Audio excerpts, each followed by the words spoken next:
Ladies and gentlemen, welcome back to the LCO delivered by Menulog. Guess what time it is? Any guesses? Any guesses? Hello? Any guesses? Any guess on the couch? Any guesses on the couch? Rusty, any guesses? Menulog mealtime? Yes! He knows. He's so enthusiastic, Mac. It's Menu Pog time. Almost as excited as us. Menu Poggers in the chat, but just Menu Pog. If you want to win that $30 voucher to use on Menulog, get yourself a feast, get yourself a little dinner, get your wife, your husband, your partner, your dog a little bit of dinner. Who knows? Whatever you want to use it for, it's yours. Give it away. I don't care what you do with it. But use it on food. Give it to Kitty. Kitty's hungry. Somehow. After she's already had a Menulog feast out the back there. But look, let's have a quick chat about our favorite meal from Chinese cuisine. Xiaolongbao. Any day of the week. Massive fan. Because I lived in China, okay? We first went to a restaurant there and we ordered 12 boxes of them with like 4 in each one. They're the lady soup dumplings, yeah? Devouring them. Yeah, and the lady at the restaurant was like, "Are you sure?" like, that's a lot of dumps. These foreigners are not able to count in our language. No, we literally, like, we want more. Like, like, you don't understand how much we want these. Okay. Skimmy? Probably for me, like Szechuan chili chicken. Yeah, I'm a big fan of spicy food. Not too bad, not too bad. What about you, Kitty? My favorite Chinese cuisine. Yeah. Can I say my mom's food? Yeah. What's her thing she cooks? What's her thing she cooks? Just my favorite food, Mom. Love ya. Okay. Whatever the day is, Kitty's got it on tap. Beautiful. I do love a good satay chicken or beef and black bean, I think. But if I'm feeling real naughty, I'll literally just go and get a fried rice and just eat fried rice without the rest. Crazy. Can't go wrong.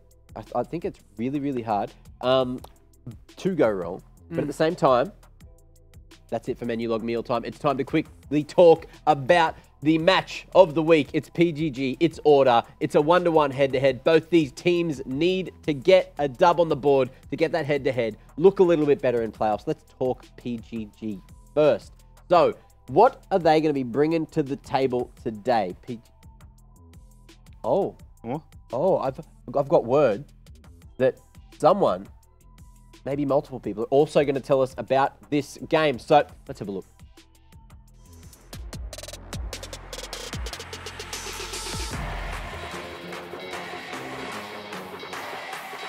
Pentanet.gg vs Order is our match of the week as we head into the last round robin for Split 2.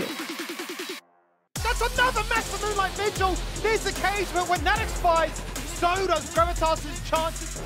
We have the crown champions for Split 1 Order taking on Pentanet.gg that has always been expected to be the top dogs in the standings for Split 2 because of their wildcard factor. Place 2 make it 4 people with the jump!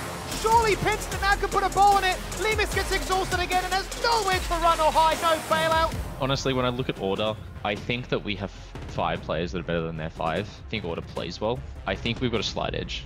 I think they're pretty good, but I don't think like they're performing well on stage. They're definitely much stronger in scrims. Huge flank from Goodo. Massive flank with that blast cone. Tidal Wave comes out nice and early. It's there to bubble as well. There certainly is. Wild Growth on his head. One target in mind. You don't have a turret. You don't have protection. You've been polyed. You're dead. You're gone. You can hit the flash, but it's far too late.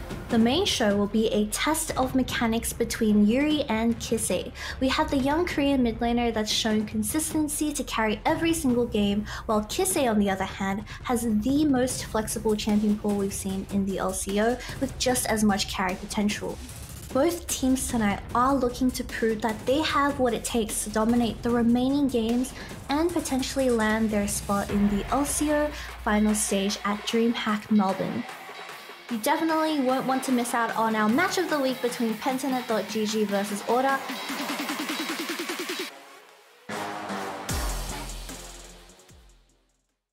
Now, it's time to talk about match of the week. A little bit more. I jumped the gun. I'm so sorry, guys. Kitty, It's okay. needed to let you have your say first. It's okay, Mac. I forgive you. Thank you. Thank you very much, Kitty. Thank you guys at home. Get ready for Pentanet because they're here to play a damn big game. Skimmy, tell me why. And who's it going to be? Because that mid-jungle duo yesterday, whoo, looked real good. Yeah, and I think it's going to be the exact same story here today, Mac, because really from what we've seen in their last two showings, it really has all been about the mid laners having the star power. First game was Yuri, perfect 5-0 and 15 on the Galio. The second game was that insanely strong Ari performance, right, when Kise went 9-1 and 6. So I feel like if either those two hit their stride, they will be the catalyst for success. Obviously, Balkan's coming into his own right now. In the times that he has been playing out of his mind, he's really given it to Gudo. But if he's not on his A game, then Gudo can certainly look to outperform. And that's been a bit of a similar concept, I'd say, for the whole year, despite what's been going on for Pentanet in the starter split too. Well, let's have a look at Order now. Their opponents who are sitting a little higher on the leaderboard. Rusty, what are they going to be able to do to get a dub on the board today? I mean, they need to show a lot more consistency in the early game because I think yesterday's game as an example for Order showed a lot of crutches towards just scaling, just trusting that they'll scale. Yeah. They were against a very high caliber of opponent in the Chiefs and they still had chances to win for sure, but there was a lot of emphasis on scaling at all costs. I also will say that yesterday in their match against the Chiefs, while we were praising perhaps Aladoric's engages onto them, it was Kise in mid lane that was stepping up to be a free hook. Yep. Their positioning was quite aggressive and quite bold, and they were getting caught out of position. So you're expecting to see all of this be shaped up by Order and a bit of angry gaming on day 2, a la PGG type of game style, and I think they'll bring the fire. Yeah, I still want to see, you know, Bio up on that Kale again. That was something to behold. And imagine, look, a couple more levels there, a couple more items, and then Chiefs really would have been in trouble. So maybe we get to see that today, unless they go back to what's working. One of these other curious drafts, of course, last time they played, this is when we saw Bio pulling out that Zac, I believe, for the first time this split, and it worked. It worked so damn well. Bio's been a bit freaky to this, well, in recent games, he's pulled out the Zac once again and the Kale, which worked out both really well for the side of Order, but like Rusty said, they were heavily relying on that scaling where they did get to that point where they were able to scale.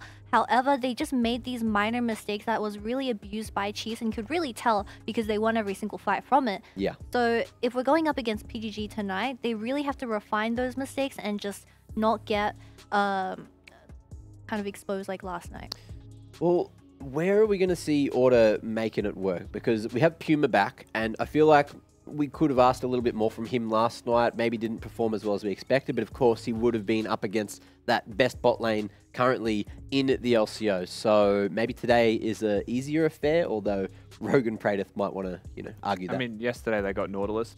Really aggressively Nautilus. Yeah. Aladoric didn't miss many hooks. They were playing towards bot side as well. If there's one thing you would say is that they got pretty hard camped. So it was quite difficult to beat Puma and Corporal. And I wouldn't expect the same level of camping this time around. I would actually say that if you want to beat PGG, it's through mid-jungle. Okay. Because that's where they probably are going to be playing themselves. Well, we have someone from Order on the line to have a quick chat to. Who do we have? Let's have a look-see. Oh, it's Hello, Puma. welcome back to LCO. Oh my god, Mac missed you quite a lot. I did. He's been telling me every single day that he missed you. Where have you been? Where'd you go? I just wanted a hug, man, and you just left us hanging. I just took a little bit of a break. I think I was kind of mentally out of it for a bit. I mean, I think life just happened, so yeah, I just took a break. And you took a break with Hooper subbing in. So what did you actually think of the team while Hooper was playing, where they were able to manage to grab every single dub? I think they played pretty well. I still think we're not disciplined enough. But yeah, Hooper's pretty good. I hope he gets a starting spot next year. So reflecting on yesterday's performance, I feel like, look, Chiefs, it's a big ask, but going into today, is there just, you know, that much less pressure? Do you think today's going to be a better day? Yeah, I think today's probably going to be better. Like in Champ Select yesterday, I was like really nervous. I was like shaking a lot. And I don't know, it sort of felt like I was more nervous for that game than like the finals last split. So I don't know, I just need like some confidence back. Maybe I'll play well today. Well, hopefully you've shaken off those nerves and you get to perform against PGG because you guys are about to play the match of the week. Best of luck, Puma, and we'll be waiting for you on the other side. Thank you. Always good to chat with him. So good to have him back. Let's see if he can shake those nerves from yesterday and perform a bit better today. A lot of nerves, isn't it? To be more nervous for yesterday's games than the finals against the Chiefs is a pretty big statement from him. It seems like he has perhaps lost a fair bit of confidence, and all he really might need is one big win, one good game, and he'll be right back where he was. But supposed to be fair, it's a pretty hard ask, right? Yeah. If you have had a bit of a break and then your first game back is up against the Chiefs, right? So shaking off the rust. If you do want a bit of a big dub, then hopefully they can find it here. You know, nerves, they're a thing. They exist for some reason. Myself, I'm immune. Right now, I don't know about finals, so I guess we'll see. But look, you guys pretty confident in certain things as well. So put those Twitch points where your mouth is. Dare fan vote time. Let us know how you think the match of the week is going to go. PGG, order, pick one. It's up here. Here-ish. Yep, about there. And press the buttons. Yesterday we had a lot. We had a lot of Twitch points put on the line, but I feel like you can beat that. Put them all in today. Let's see how it goes. Our prediction time. Split down the middle. Me and Rusty. Today's been sick. Yeah. We've got someone different on every game so far. I wonder if the trend's going to continue. Game 3. Yeah, game 3. We'll leave that for the discussion. Not yet. Or later. But for now, why PGG, Kitty? Why do you think they're the better looking team right now? Why PGG? Because I think Balkan has actually found his ground with the recent performance we've seen from the mid-jungle of PGG, where I believe that Yuri has always been the kind of unground, how would you say this? Like, he's always been the hero of PGG, right? He's the most consistent player, and with Balkan actually being able to enable that, especially falling back onto utility champions, I think they can really shine against Order. And Balkan looked really good on utility champions yesterday, so I feel like, look, if we had to give this a percentage, Skimmy, what are you feeling here? Who's the favourite? I would say Order are the favourite just because they got a one-game lead at the moment. Okay. But I'm just going to say 50-50 down the middle. Down the bloody middle. Let's see where they go. Let's see where it finishes. But to get there, we've got to start things off. It's time for Champ Select. Time for Champ Select in this match of the week. It's been both times, actually, this fixture between Pentanet and Order, showcasing that it could really come down to the wire. One game separating each other at the moment. Pentanet need to win this head-to-head if they even want to try and contest for that second place spot. And this is 2 days in a row that Pentanet.gg are showing a willingness to just pick Silas, regardless of matchup. They're not the only team that's doing this, but they have shown a very high level of confidence with the pick. Just to quickly go through the bans as well here, Skimmy on our blue side, LeBlanc away from Kisei, something that we've been a big fan of seeing from him. Yeah. And 2 enchanters away from Corporal. I wonder if they are just trying to say you don't get a choice in your enchanters. We'll either pick your enchanter for you, or we'll make you play a Nautilus. Yeah. And then that is fighting in our territory, because PGG right now with their 2-3 could very easily just lock in the center TK again. They certainly could. I mean, we saw Rogue get the solo kill onto an 80 carry as that time. Kench, another Jarvan locked in. Why not? Balkan looked absolutely superb on it yesterday, really running it to the absolute wire. Okay. And a Jinx to combine with it too. So you've got yourself the mixings of lock them in the pot and blow them up. Yeah, this is interesting because PGG have prioritized their jungler. To be fair, Talia, Aphelios already locked in. Similar to what we said yesterday for them, Jarvan works with low mobility ADs and mid laners, and now he's got options there for both of them. Silas is an aggressive skirmish-heavy mid laner as well. Can be flexed to top, but skirmish-heavy mid laner. And now you're looking at a Lulu Jinx composition where your opponents who have the Aphelios could go for the Lulu, but there's so many priority junglers still up. There was a Wukong hovered. There is now going to be a Poppy locked in. They want to get that jungler before the next ban phase, so they're going to sack the support role. They're not going to deny anything from PGG. They might ban the Lulu now, but there's so many Aphelios combos already taken away. It does make you wonder where exactly they'll choose to go. And it showcases just how much utility is worthwhile now, right? The fact that a Wukong is up and available, but you're actually not going for it, instead opting for the Jarvan and for the Poppy to, obviously, one, lock them in, but also two, deny them from actually being ever too ban mobile. Rakan next if you're Order. You want to get rid of like the semi-engage enchanters that Rogue does like. He's one of the 2 real Rakan players at the moment in the LCO. I'd like that. Obviously, you could set things up to make it very easy then to try and land the Cataclysm afterwards. So Rakan makes sense. That's going to be banned away. So that, as well as the time, Kench. Lulu. And then the Lulu too. So we're really looking to try and push this one down to the wire where, what are we looking at now? Soraka's and Karma's? Yeah, because that's what I was going to say, right? The fact that you don't ban Lulu means that you're looking probably to pick it, and that came down to a lot of the enchanters already being banned. Karma is really the one remaining enchanter, but I don't think you necessarily want the Karma here for either team. So they got him. They brought out the Nautilus. Big man himself comes back out to play, Okay. and a Gragas as a response, Yes, and a Taric! yes. We said in rehearsal, please give us a Taric. It's been about time. long overdue, and finally it comes out to play, and this is the aggression that you really want to almost see Pensnet's bot lane go back to. The Gragas is the weird one in this mix as well. So you've picked yourself Jinx Taric, which is very good at keeping your Jinx alive if they're a slow burn damage composition. They are. They don't have one hits.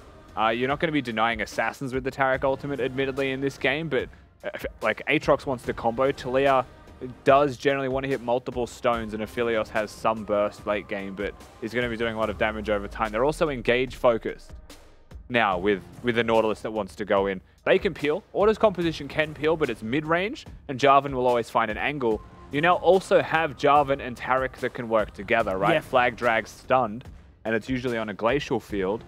The downside of this Taric pick, and one of the reasons that I'm not a fan of this Taric pick, is if I'm playing Taric support, I would like a mobile AD. I would like something that combos with my stun for laning phase strength to give it a bit of legs in the lane. So usually you'd say like Trist, Samira has some merits there with the dash forwards, Ezreal somewhat, but it's more of a very passive 2v2 then. Things that can go forwards like that are really nice for lane.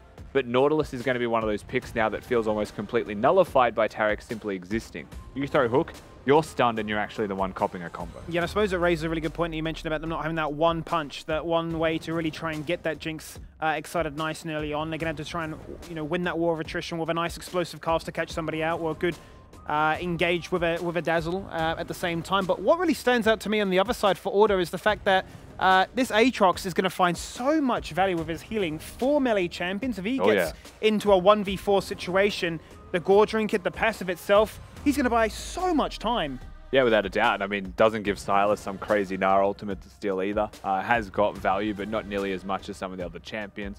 And just quickly thinking about the Sylas and the ultimates that he can steal, not a lot.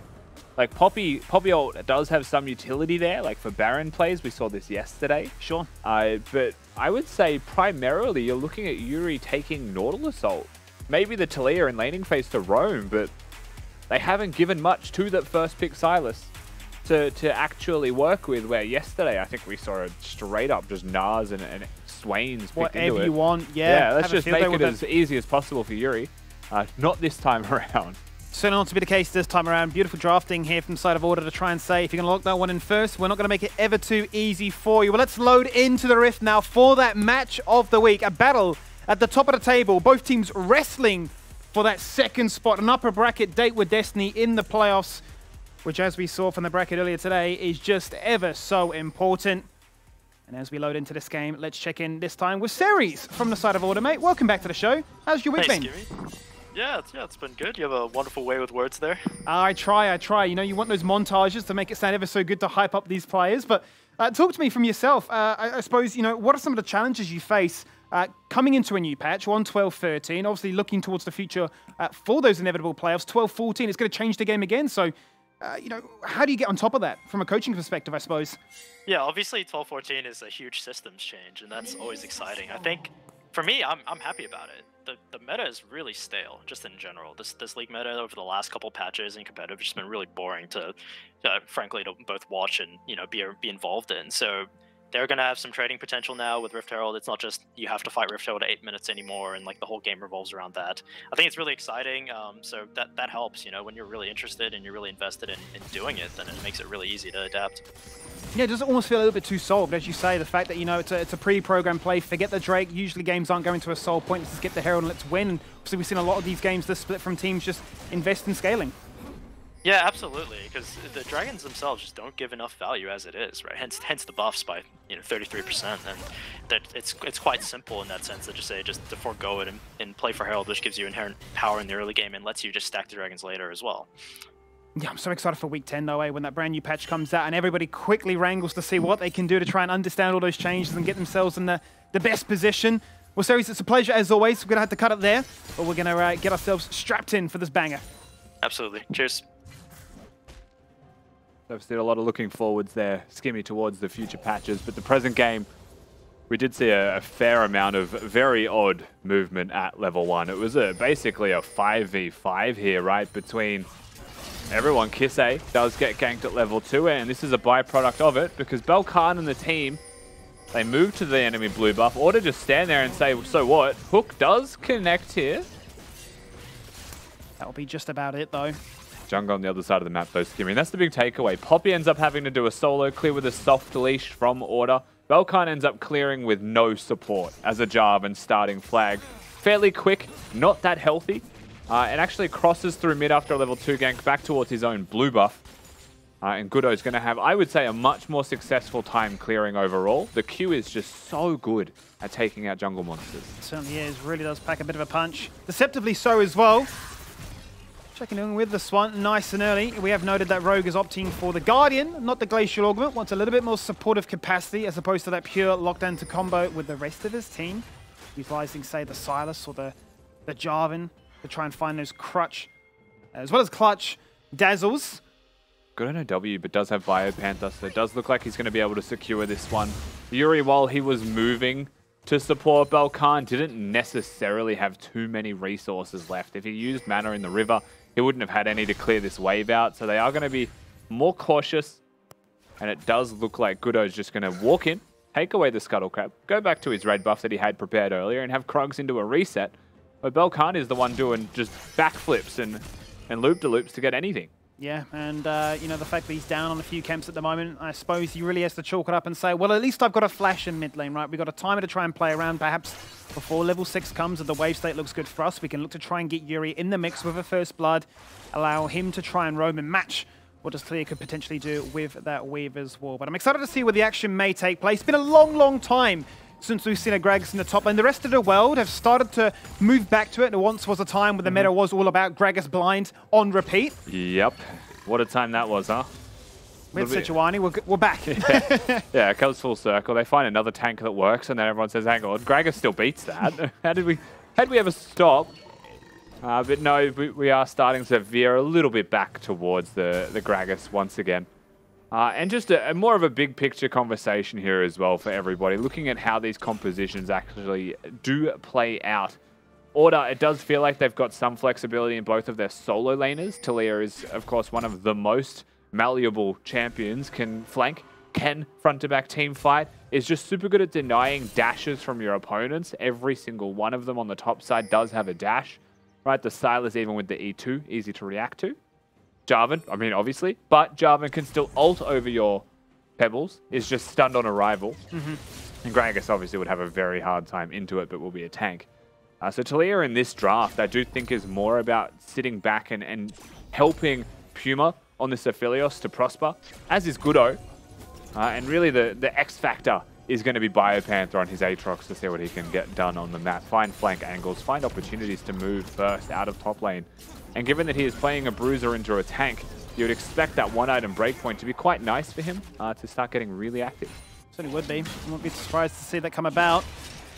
And I like the idea that you mentioned, right? The fact that Kisei could just play a bit more of a supportive function in this game, at least for the start. Act as a protection shield, a second support around Puma. There's the minefield, puncture their tires as they jump on through and make sure that they can't really find that kill that they're so desperate for. What's like you said, right? 4 melee champions on the side of Pensinet.gg. It does feel like it's going to be quite easy for everyone on Order's side to be able to just kite backwards, to just play defensively and to just use range.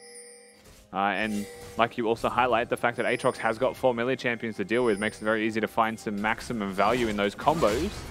Speaking of, bit of a contest here for that Scuttle top side, but Bio's down. He's gone for that roam. He's put a bit of pressure onto Kisei and forced out the flash because the combo was ready. And he's falling further and further behind now in this jungle. Yes, and this Jarvan pick is becoming less and less valuable, even just as a concept now, right? Has been dealt with. But if we look at why, it's because they invaded at level 1, with a Jarvan having only a flag to throw with the Jinx having nothing to offer besides auto attacks, and Rogue needing to hit a stun by himself with a blue buff in the way. Doesn't do anything. He's also Guardian, so he doesn't have the glacial field to place down with his augment. Misses the stun. Oh, he's flashed away preemptively, but the good hook there from Corporal. Didn't play thinking where you're going. That'd be a big reason why you don't want to usually flash in a straight line. But I tell you what, he does look stylish. Pink Taric is goated. I mean, they've got a pink matching chroma comp right now in bot lane if we're going to give them anything. Taric also, just to quickly speak towards its value against the enemy comp, is so good in letting Jinx get excited, right? And keeping your team alive in the front line while they deal damage. Not a crazy amount of it. Silas is obviously going to be a large part of this, but it feels like the game plan is about kill Puma, get Jinx excited, kill Kisei, get Jinx excited in any of those orders. Taric Ultimate, if it finds value, is immensely capable of keeping everybody alive and snowballing a team fight. That's always the toughest part though, right? Is finding the moment to try and find that wind up, those 2 seconds where you're waiting for the Cosmic Radiance to take effect. But once it does, it certainly does allow you to buy so much time and clutch out moments. But again, you've already seen it. Like, what exactly has this Taric provided for a laning phase that a Nautilus can't already provide? It feels like now you've just wasted a flash because you've missed your stun. You don't have a combo, and the stun's just quite simply slight sidestep, and it misses during the early laning phase. You had the mobile champion to readjust it on the fly like you wanted, yeah? Yeah, there's no combo to go forwards. And Puma and Corporal as the 2v2 are probably the better bot lane 2v2 for champions anyway. They should be stronger early as a Nautilus and an Aphelios. A bit more of a fighting chance from those two, so it does seem like the Jinx and the Taric are just scaling picks for the comp as a whole. Just trying to get into the team fights, get a couple of items on board for Praedyth, and look for those massive 5v5 moments, because you know, right, and this is just, it's not so much is Taric a good pick, it's how does Pensanet.gg play?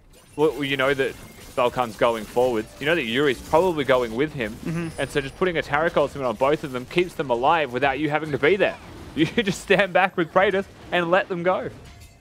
I'm curious to see then, speaking of Yuri, what build he goes for, because certainly up against these heavy tank compositions, he has just gone straight into Leandries. Whether or not he decides to do that again as the primary source of AP damage, obviously there is Winter in the top half of the draft, but you imagine him to go far more tank heavy. Or will he just go for the Everfrost and say, we just have an abundance of CC, anybody we can lock down? We've got the damage to try and find that reset. It's been a while, it almost feels like, since we saw a bit of a comp reliant on Praedyth being the true star. Yeah, absolutely true. I mean, we've seen a couple of Senna games from them. We have seen Praedyth quietly achieving, but never really being the focal point the past couple of weeks, as that has been primarily Yuri. A couple of carry performances here and there from Winterer as well, but obviously not this time around. My eye's still going towards the Taric build. You often see tier as a standard Taric item. Yeah, very mana heavy. 400 cheap gold, you just don't upgrade it, you just leave it at tier the entire time. Does what is required, and because...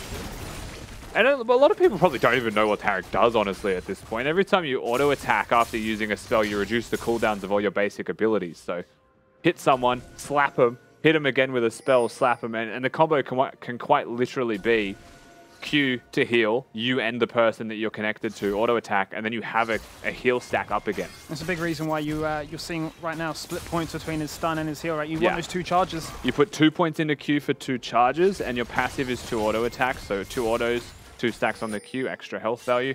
But the mana cost of that is incredibly high, right? Because you're machine gunning abilities, which is why you often see tier in a build. Good ward there also, as the observers there toggle to see that Balkan is coming. There's also going to be another ward in this brush in the lane. Order plenty of time to react to this one. Kisei in the area. Goodo rotating from base down towards bot. As far as PGG knew, that one ward was the only one there, but Herald's still here to be summoned. Goodo very much in advance. Is going to just poppy-copter the Herald away. Herald says, I don't want to go the full distance. I am sick of your conventions. And they do get enough damage down to one-hit it and stop the charge. This time it works. It's like a cheap version of a Bard. But they actually do make it work. They have enough strength to staunch them away. PGG could have perhaps stood forwards, right? Not let the Poppy just go for the eye auto. They didn't want to force the play. They didn't want to force the initiative.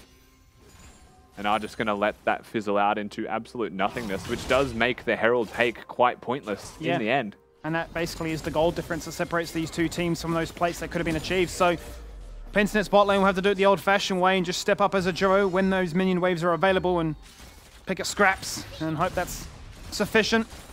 Rocket goes out and just trying to keep Puma from going back to base anytime soon. Whether or not now they're looking to try and force a hard dive with this next wave to crash. Balkan once again still, he's spotted. I mean, they know exactly what he's up to. At all moments they know Yuri has actually stolen the Talia ultimate and has just rode the wave bottom. They are hard forcing this. Yeah, they're going to lose a plate bottom, but they're not going to lose anything beyond this. Gudo just sticks around. The reason that they do look for this is because Praedyth ults to stop Puma from basing. Just knowing that there is a 0 mana Aphelios with a lot of money still yet to be spent. Oh, wow. That's a flash. That's a double flash. Everybody going in. I mean, honestly, Kiss, they could have had 9 lives. He just doesn't win in any of those. Gudo's coming in, though. He's going to try and make this at least a 1-for-1 trade. And we'll be able to wrap that one up. I cannot believe the chains from Yuri connected. That was a great play from Pensanet.gg as a whole. Lovely movement from Winter to make sure the kill happens. But looking at the cost of this play, I still feel like Order won out in this. Biopanther gets plates. Toppy now has 2 plates, pushes in full waves, and can reset here with no need to teleport. And they still make that a 1-for-1. Certainly do. Look at the money. Says a lot. Says it all, doesn't it? Yeah, Bio going to be quite happy. Firmly fixed at the top right now. I'll tell you what, if there's anything to take away from that play in mid, it was certainly flashy, coordinated, almost like synchronized swimming. They all came barreling in, flashed on top of the head and said, you're not getting away from this one. And Kisei certainly didn't, but he's gone back to base. There is no flashing in synchronized swimming. Yeah, it could be. Yeah, there isn't, but yeah, there could be. But yeah, Kisei didn't buy. Well, Kisei didn't get a chance to buy, but he has come back to lane now with a Leandri, so he's not going to be feeling too bad about this one. And Yuri has gone for the crown. Yesterday he purchased it. We thought that seems odd. Did shop and change it up to a Leandri's, but this time committing to it. So oftentimes when you look at Crown of the Shadow Queen, you have to think about, can I control when this is popped? Order's composition, they do have Talia that can throw down some Qs. They do have Aphelios with the green weapon that might be able to hit you, but generally because they're all very close range melee champions themselves, there are limited things that actually break that crown. They actually break that debuff at the start of the fight. And if PGG are fighting on their terms, then it will provide value. And if you don't need a Zhonya's Hourglass, then fair enough, right? You can just go ability power afterwards. Focus on the Drake here first and foremost. Nautilus ultimate stolen. They want to contest. Yeah, and Order have flashes, whereas Pensnet don't for making that play in the mid lane, but they're going to try and hold this one out. Reset for a second. Crown's back on for Yuri. He is now a tank for the start of a fight. Talia Wall comes through, splits them up. Kisei cuts it off, and all that Praedyth can do is chuck at the chomp as Yuri jumps across the wall, hits the depth charge. They've stolen the dragon, which in its own is huge. Gudo's going to die for it, as well as Kisei. So ultimately, Pensnet win with a summoner deficit. 2 kills, Drake secured. You can't ask for more. They get it, literally everything that they're after. Biopanther will clear a wave mid, will stop them from getting a push, but when all's said and done, Order, a massive loss in that skirmish, and they're still looking bottom. Puma's in trouble. He has to flash. They're going to hold out the dazzle. Oh, Roy went a little bit too early there. Had the angle wrong, perhaps anticipating a flash away. As the damage from that Moonlight Vigil was enough to try and deter them. I don't think it was, because look how healthy Pensnet are. Yeah, they're still going to be able to push forwards here for sure. There's not going to be any turret plates to take beyond the 14-minute mark, but how's about a full turret instead? And they just kind of turn the gas. They just put the pedal to the metal. Suddenly the game is out of control for a millisecond away from perhaps stopping a base and getting a kill for Praedyth. Just out of nowhere. Drop of a dime. Snowball in the game. That looks so good for Order. Everything was theirs to take, right? All the flashes, the Weaver's Ward completely cut off the fight, but still the mobility from Pensnet just proved to say, that's cute. That's a bit of a speed bump in our ultimate game plan here. And there won't be an early soul point to play for, but Order will say, we can go for the second Herald. You don't have the luxury of a Poppy unless Yuri steals that one away to try and claim revenge and deny that one from finding some gold value as well. Gonna Hex Flash his way towards the red buff. Continue to path as efficiently as he possibly can after that one. You also saw in that last little skirmish, Yuri just sits in a bush with Nautilus ult stolen, waits for the crown to come back up. And that's the angle that they look for their engage. I like the idea from Order. I also really like the idea of Kisei using the wall to separate them, to stop them from getting into the fight. But the fact that it ends up still just being a 50-50 smite with Balkan standing in melee range of the Drake. You know, there's definitely some execution flaws there from Order that they can shape up for the next objective. But they're starting to fall just a little bit behind in gold. Yep, they are only down 1,000 at this moment, 17 minutes into this game, and despite Order being the ones with a Herald, they won't be in a position to try and land that one anytime soon. 2-man stun onto Corporal. He won't mind. Vision control is the main game at this stage. There's 4 members planting themselves topside here. Hook connecting, Talia wall coming. On. That's a fantastic wall there from Kisei as he jumps off, and they say Cosmic Radiance instead. Balkan just lives! He flashes away, flag and drag out of the Moonlight Vigil's range! But the Ignite was just enough to take him on down. Bio's in, he's got the Gore Drinker, and he can just life leech like an absolute weapon. Yuri has stolen away the Poppycopter, and we'll say that's all she wrote. But I thought for just a second that Balkan had skirted away there. Yeah, he almost pulled out a miracle, but the Nautilus ultimate was going to be chasing him down no matter what. Praetus, both summoner spells are going to be used. In fact, most summoner spells in the game now taken away. It could have been worse for PGG, given how well that fight was going from Order. But they'll take the summoner spells. They'll now be able to look towards the Drake that is coming up in a minute 50 and see if they can find their angle onto Praetus. We'll watch this skirmish one more time because the hooks are connecting from Corporal. Talia Wall, exceptional, actually pushes Balkan into the face of Puma. As he tries to get out, I mean, he was inevitably going to be chased down by the Naut. Ultimate, Kisei was able to get that one first and foremost with what seems like the Leandries. And the fact that Praetus flashes there means that he can't get those resets. He might have been hunting for. Looking for another fight though, and that's a lot of CC laid on towards Goodo. He can't go anywhere. He doesn't have a flash, only a Hex to look at. And now he's down for 30 seconds. Kisei going to answer back with a fair bit of rock damage, but not enough to be rock solid and claim a kill in retaliation. It is going to be Goodo gone. 20 seconds on the death timer, 1 minute till the Drake. Does mean that he will be here for the objective if they want to contest this one. Didn't use his flash and will still have the smite. Biopanther seems to be an issue. If I was to say one thing about this game as well, we're quickly looking at these top laners fighting. Bio is definitely still towards the top of the gold values, #1 right now in the game. His opponent has a Night Harvester on the Gragas. It's a first strike Gragas. Here I was expecting Grasp and just pure tank Everfrost like we'd seen in the past, but no, he wants to be in on the action. Yeah. To be packing a fair bit of punch these barrels. Compensates quite nicely for the Crown start as well for Yuri. And the fact that he's gone for the Boots of Lucidity and Night Harvester's passive is still ability Haste. Is going to be absolutely still a machine gun on this Gragas for the spells that he is slinging. It isn't a full dedicated Magic Pen AP Gragas build, but very high DPS and still wants to have that team fight presence in damage output, not being a tank. Does mean that a bulk of the tankiness comes from Balkan and from the Taric ultimate. And it's going to help with landing that first punch, right, where you said that there was a little bit of that lacking from the drafting phase to try and get Praetor excited. The pressure is on him when those explosive casts will isolate out a key target and at least get them chunked out a fair bit to start things off. Another dragon has spawned. And Order with the inline track make their way towards the river first. Kisei no ultimate here on the Talia, however. Very difficult for him to stay on the flank. May actually want to group up with the team first. Balkan throws the flag, misses the Drake, but has got vision still. It's going to be started now. Look at Biopanther. Bio on a massive wrap, and they have no vision. They have no idea. Praetor is trimming midwave. He wants that pressure instead. Balkan looking, go for a steal again. He's jumped on it. It's been stolen by the Dragon. The splash damage. We've run back the clock months ago when that was the go-to play. And that's another stun and another support play removed. The seismic shove to try and buy some time, but Yuri's got one target in mind. Remove this Aphelios. Look at the dazzle. Tarek putting in work, linking up 1 and 2, but that's what Aatrox can do. So much life leech, but just a little bit too much. Only 20 minutes in. Lots of life leech, but no team to keep him alive, no team to play with. And no matter how much damage he dealt, he was going to be handled with quite nicely by Pensinet.gg. Order crumbling at objectives consecutively. The first Drake was stolen away. They lose 2 or 3 members. The second Drake is stolen away by a Jinx ultimate. And they will continue to lose more and more members. Goodo just eats it. Loses the smite fight. And again, Order aren't playing around the HP of the Drake and forcing disengages. They are still forcing the flip. Puma just caught in this situation. Biopanther's going to come in to try and assist him, but there's just too much damage there from from the whole squad, they'll lock you down.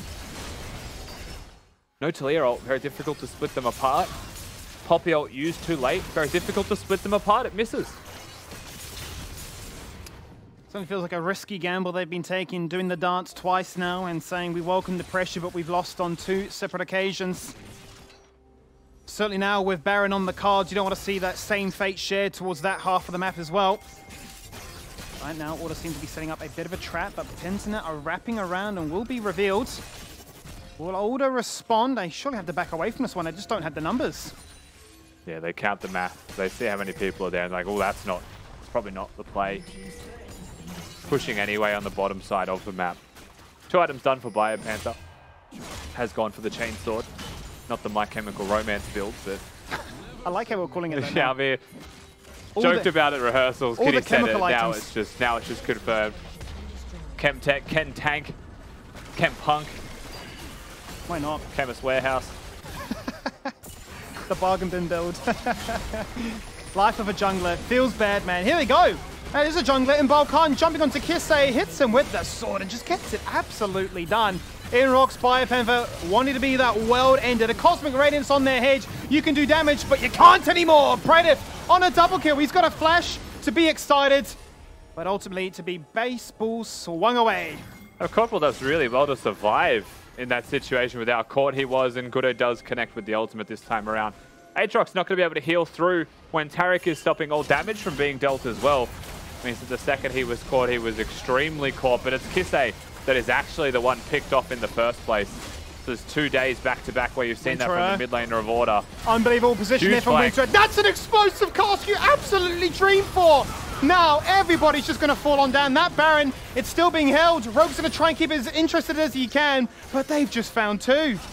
Rogue trying not to die to the Baron, keeps it aggroed for the team. Winterer goes massive. Between him and Yuri, they find the angles that they're after.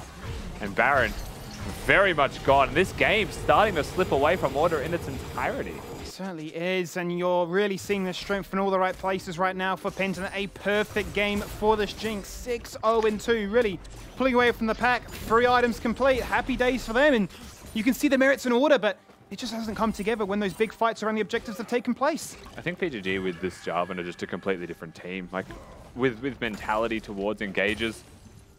The confident they seem as well as a 5v5 when they pick their angles like this. You're able to you understand that he is going to go forwards. It does require the Guardian and the heal out of Praetor to keep Valkyne alive, but you can prepare for the fact that he's going to go for this, and then Taric ultimate as it comes through means the Biopanther can't actually deal damage, so he can never sustain through.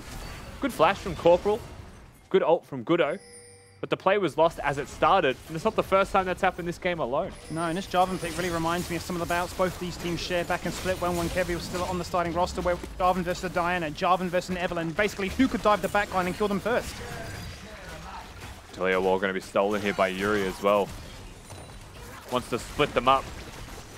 Talia is able to shove the Baron buff cannons towards the turret, at the very least to clear them, but can they stop this onslaught on multiple fronts is the question. Praetor so scaled into this game, 3 items done, unstoppable, and has Rogue to protect him. And even if the laning phase wasn't the kindness to them, I'm loving this Taric pick. The stolen ult with the hijack, Yuri completely locks them in place. Commit. He's got a Zonya, so he feels ever so safe. Praetor is now godlike as Yuri finds his just reward. He's claimed the boundary, he's got the kill, and they've got themselves another turret. They're excited, and why would they not be? It's match of the week, and he's got a triple. Double digits, making an ace. Pentakill, it never happens. Don't blink for a second, because Pentanet will never allow Praetor to get a pentakill. But what they will fight instead is a 26-minute victory. Put your hands up and just sing, because you've got the head-to-head, and now a big chance at going second. And what was a big 4-0 streak from Order becomes a 0-2 week straight afterwards, and second place now definitely no longer going to be comfortably in their hands. Pentanet.gg just go from strength to strength. They look like they've found themselves. They are improving, as Rogue stated. While everyone may not agree in that team, they are butterflies. We like that one. Mixed reviews. They are, in fact, butterflies. And they looked really good in this game. They certainly did. Much much faster than I expected. I didn't feel like that anyone expected. There was a few team fights where Bio was like chunking damage, surviving as Aatrox do, and it just was PGG. Like, what was the difference today? Is it just that Praedyth got Jinx again and we got to see exactly what he's capable of on this champ? Because he was just pumping, absolutely pumping damage. I can't wait to see the scoreboard to see exactly what he did, because it had to be a lot.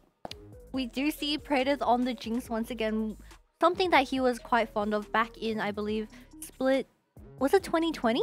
I mean, it was the past 20. 5 years of his 2021, career. sorry. But I actually really like this game from PGG. We see the Tara coming out finally. Me and Skimmy have been begging for this pick, where it actually works really well into Order's comp, because if you think about it, Aatrox goes in, Poppy goes in, Nautilus goes in, they can't go out. So it's actually a really smart pick where when Order commits to a fight, it's quite impossible to kind of pull out the fight and wait out the Tarak ult. Where Yuri and Balkan, they had their eyes set on Kisei. They wanted to just dive him and dive him after repeat, and he had quite a terrible game where I actually don't think that Poppy is the pick for Order. We've seen it 2 times for this week where it didn't perform as they would have liked, where I think in concept, yes, it's good into a Sylas, Gragas, and Jarvan, but in execution, I just don't think Gudo suits this champion and needs to either workshop it or change it to something else. I think execution's the name of the game. We're going to see another one of those moments like this, for instance. A fantastic position there for Winter to fight themselves. And I think it's just star power across the board, right? You mentioned Gudo, and he had such a great start to the game in that jungle position, but Balkan found a way, right? He said, I'm not going to farm camps. I'm just going to on repeat, look to try and make Kisei's life hell. And we felt like it would be a mid-jungle showdown, Mac, and that's certainly what it was. Yeah, there was just so much going on in that mid-jungle. I thought, look, Kisei, I was hoping he'd look good there on the Talia, and well, unfortunately didn't really get a chance to look. Like, Yuri's ults with Talia ult were much better than what we saw coming out of Kisei. There was just no real opportunity to use it. And as you mentioned, you know, we're just going back to the same old thing, execution, and there it is. 26 minutes, 23.5k damage. That's almost a K of damage a damn minute. Praedyth just popping off today. Yeah. Praedyth popping off, like you said, and this is how we've seen this matchup quite a couple of times with the Jinx and Aphelios, where I believe it was Violet. He highly preferred the Jinx for these high-tempo team fights where you get the reset and you just start doing as much damage with the Kraken, when Aphelios, he is better in lane. And paired with the Nautilus, you can actually do a lot of gank setup where Poppy can find angles and get a lot of kills early game. However, that didn't happen. Yeah, well, guess what? What? We have the difference on the line.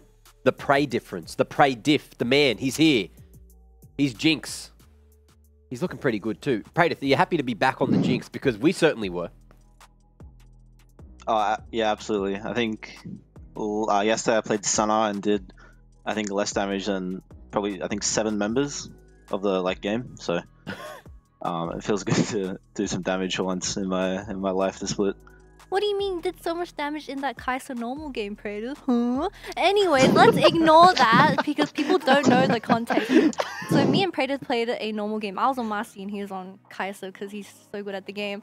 But let's talk about that game. You guys just won Order. Did you expect it to be such a stomp? I thought you were win trading me in that normal game because you felt so bad for me that I lost the week before. But I guess you were trying, so that's a surprise. But yeah, I mean, I think when we're on, we're on, you know. So this game, I think we got a draft that everyone was really excited to play.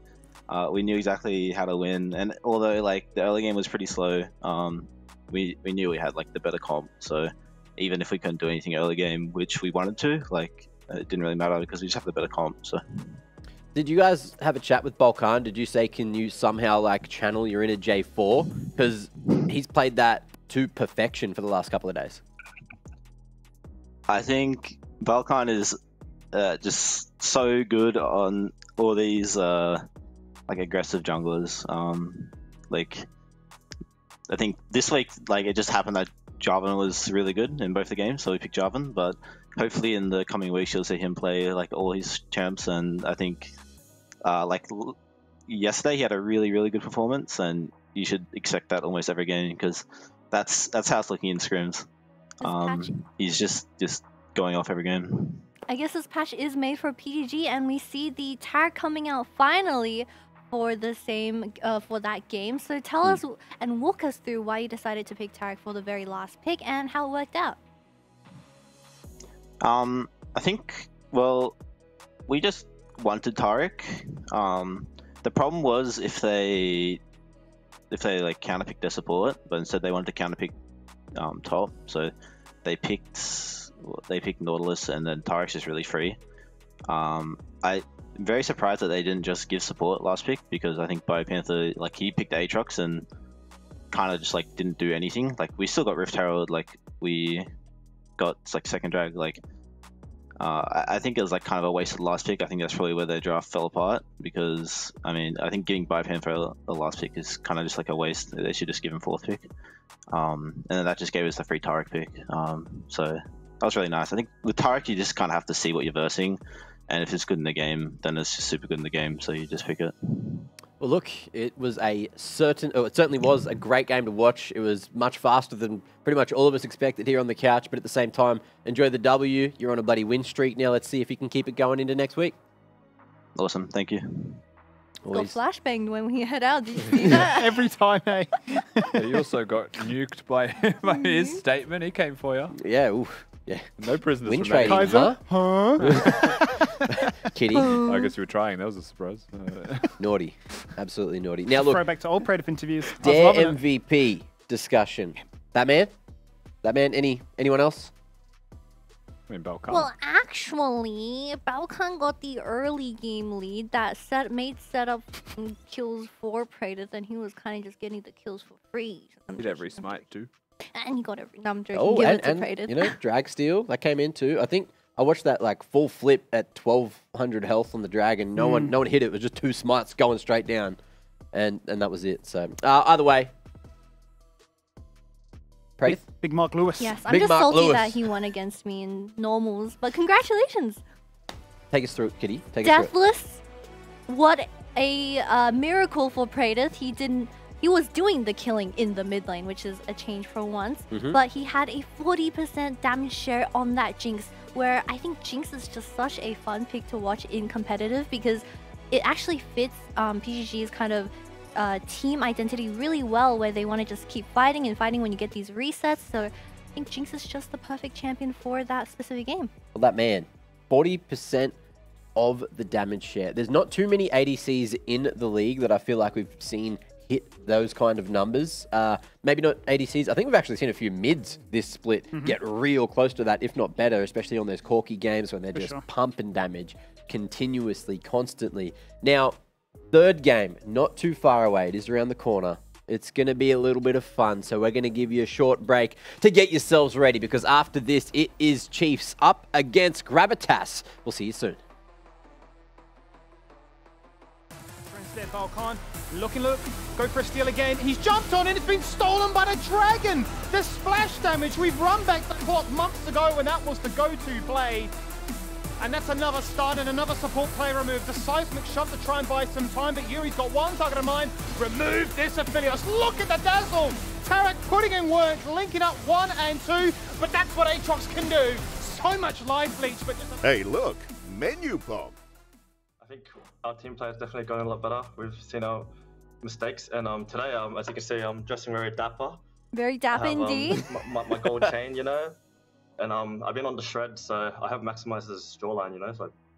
Ooh, okay. Well, I really don't think we can lose today.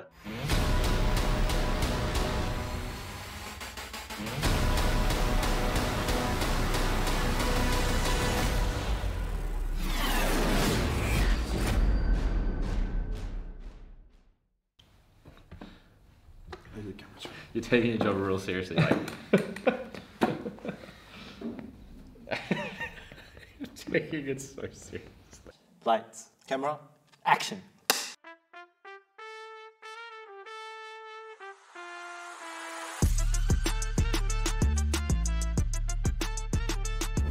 Oh. Evelyn? No, it's Alcos. Mordekaiser! Oh, what the? No, no, Sana. Like that. Oh wait, that's Aurelia. Sana. Man's gonna name 159 champs, bro. That's got to be like Thresh, Viego. right? Thresh or Viego. Wait, it's Viego. Wait, it's Viego. It's not Viego. It's not Viego. Okay. Oh, it's ruined Draven. Yeah. Bet. Yeah, there you go. Huh? Oh, Draven. Ruined King Draven. You sure? Holy. No, when I saw that leg, I already knew. When I saw that leg, I already knew. Wait, oh, Draven. Oh, it's Draven. That's It's ruined Draven. It's literally yeah, ruined Draven. Yeah. Oh, it's Draven. It's Draven. It's Draven. Oh. Ruined Draven? What are you doing? Dude. You played this? I used the skin, yes, but like... But was it what? Underworld skin? I don't know. I only couldn't think of one thing. It's too dark. You didn't play AD though.